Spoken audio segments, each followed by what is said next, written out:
সর্বনাশের আগুনে বসিয়া হাসি পুষ্পের হাসি। হ্যাঁ, ঠিক শুনেছেন।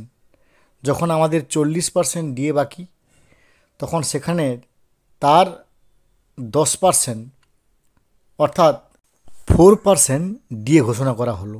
এটাকে নিশ্চয়ই আমরা বলতে পারি সর্বনাশের আগুনে বসিয়া হাসি পুষ্পের হাসি। সর্বনাশ হলেও আমরা কি পুষ্পের হাসি হাসবো নাকি দুঃখের হাসি হাসবো জানি না।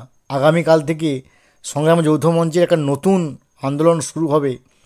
আমরা সবাই জানি হাইকোর্টের অনুমোদন নিয়ে, হাইকোর্টের পারমিশন নিয়ে আমরা যেখানে সবাই সংগ্রামী যৌথ মঞ্চের তরফ থেকে কাল থেকে লাগাতার আন্দোলনে নামবো।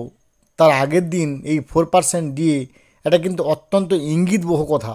অর্থাৎ এটা কিন্তু নিঃসন্দেহে একটা ইঙ্গিত বহন করছে যে লাগাতার আন্দোলনের আগের দিন 4% ডিএ ঘোষণা করা, এটাকে আমরা সর্বনাশের আগুনে বসে হাসি পুষ্পে হাসির সঙ্গে তুলনা করি।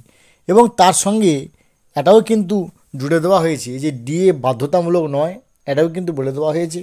এবং এর জন্য 2000 কোটি টাকার উপরে যে রাজ্য কোষাগার থেকে চাপ পড়বে এবং কি পরিমাণ কর্মচারী এখানে উপকৃত হবেন, সেখানেও কিন্তু তিনি একটা নজির দিয়েছেন।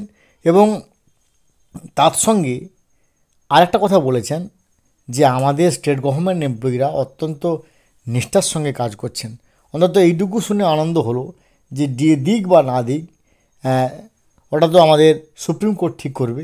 কিন্তু অত্যন্ত যে মেউ মেউ ঘেউ ঘেউ করতো, তারা যে এখন আনন্দে ডিউটি বা কর্তব্যরতা হয়েছেন, এটা যে স্বীকার করেছেন, এখানেই আমাদের নৈতিক জয়। ভালো থাকুন।